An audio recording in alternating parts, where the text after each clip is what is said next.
My name's Jay Beatty. I'm president and CEO of Fortune Financial Group. I'm an author and a big proponent of cash value life insurance as a wealth building vehicle. Many people don't realize how effective life insurance can be as a wealth building tool. And some, like noted personality Dave Ramsey, are openly skeptical. Watch a portion of this clip we found on YouTube. All right, checking in with the email bag, Tyler from Massachusetts writes, many people have a long-term need for life insurance. How can you recommend term to everyone? Don't you feel like you're giving them bad advice? Their term life insurance will likely expire when they need it most.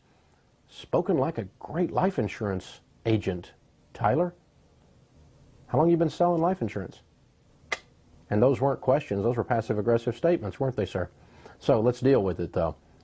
I can easily recommend term life insurance as the only thing because the rest of it's garbage. It's a ripoff.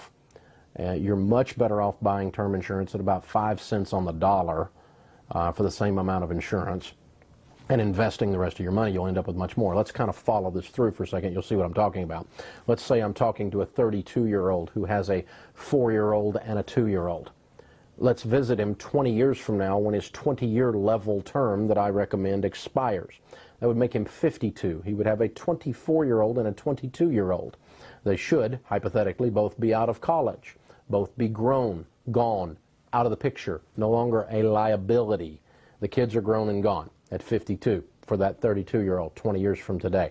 Let's see. His house would be paid for because you never heard Dave Ramsey ever recommend a mortgage more than 15 years. So in 20 years, he will have been debt-free for 5 years, house and everything. Something to think about. Now, let's see. Would he have anything in his 401k? Well, if he's been investing what I teach, 15% of his income until he was debt-free, and after that loading up on everything, if he made an average household income in America of $40,000, what would he have 20 years later? Well, he'd have somewhere between $500,000 and $700,000 in his mutual funds. Now, let's see. He's 52 years old. The kids are grown and gone. The house is paid for. There's $700,000 in mutual funds. He dies with no life insurance. See, his wife's got no kids, no mortgage, and $700,000. I think she could struggle through, Tyler. That's how I recommend term insurance, because I recommend doing a financial plan called getting out of debt and investing along with the idea that your term insurance is going to expire. And then if you want to keep some term insurance and you're healthy, you may choose to do it. I have absolutely no financial need for term life insurance. A little bit for some estate planning things that we're doing, but very minor. The term life insurance I have is very simple. It's so cheap at 47 years old in the great condition that I'm in, and I don't smoke, and I don't do all these crazy things like jump out of airplanes, so I can get term insurance for nothing. And it's so cheap, I keep several $1 million on me extra, just SWI. Sharon wants it. She'd rather have that than another thing on her finger, you know. All right, we'll be right back with more of your emails. Dave declares his disdain for cash value life insurance. He even calls it a complete ripoff. Hey, I'm a big Ramsey fan. Heck, I even facilitate his classes at my church, but I want to challenge Dave's point of view on this one. Dave recommends that a hypothetical 32-year-old put 15% of his $40,000 salary into mutual funds through a 401k plan and buy a 20-year term life policy if he dies before completing the job of securing his family's future. That way, Dave says, if he dies after the term insurance has lapsed, he'll still leave $500,000 to $700,000 of cash for his family, a figure he suggests they can struggle through on.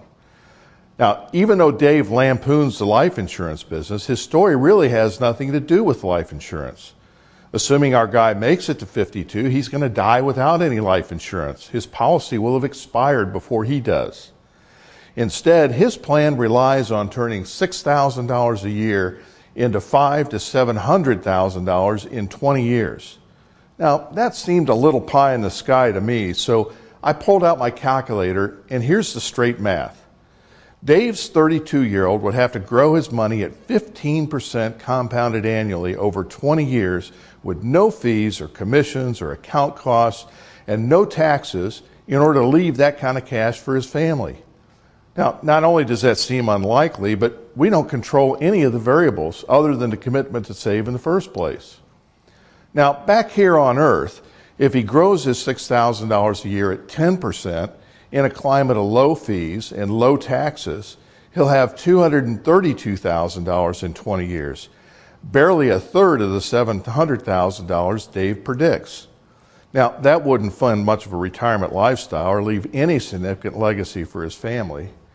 And 10% growth uninterrupted for 20 years seems like a fairy tale to me. If we're more realistic and he earns 8%, about what the stock market averages over time, with fees and commissions of 2.5%, still in the mid-range of what most experts think we pay, and we're optimistic that tax rates in 20 years will be about where they are today, he'll end up with just $150,000. And I don't know about you, but $150,000 isn't much for his family to live on for the next 30 years. Besides, look how sensitive the outcome is to just small changes in the variables. Let me offer a second opinion. If I'm advising that same 32-year-old, I'd recommend he put his $6,000 a year into a properly structured cash value life insurance policy. With this policy, should tragedy strike, he'll leave $528,000 for his family at age 52, tax-free. That's 3 to 4 times what Dave's plan would leave them, with a lot less dependence on variables we don't control. But things get really interesting when we consider what happens in a much more likely event that our 32-year-old lives to his full life expectancy. If he keeps saving $6,000 a year and stops when he retires, he'll draw income out of his policy at a rate of $156,000 a year, tax-free for life. That's almost 4 times his lifetime working wage. By the time he's 85, he will have taken $2.8 million of tax-free income out of his plan, and there's still $735,000 tax-free for his heirs. That's more than $3.5 million of tax-free cash for the $210,000 he would have put in over the years.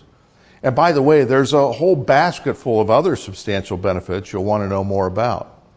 This is what I want for my family, and I'll bet it's what you want for yours. And the only way we can get it is with a properly structured cash value life insurance policy, the very thing Dave rails against in his rant. I don't know whether Dave digs his heels in because he sells term insurance or because he's just not familiar with properly structured cash value life insurance. I don't question his motives, just the reality of his math. And even though Dave's plan might work some of the time, my plan works all the time. What I do know for sure is that you need to take a new look at cash value life insurance. It could be the most important and valuable component of your overall financial plan. If all this has you second-guessing the wealth-building path you're on, register for our webinar and learn more about the challenges of mainstream strategies and our alternative, the easy button of wealth building, with predictability, guarantees, and peace of mind. And by the way, don't expect to be sold anything. That's not our purpose. Just complete the brief registration form on this page and prepare to be amazed.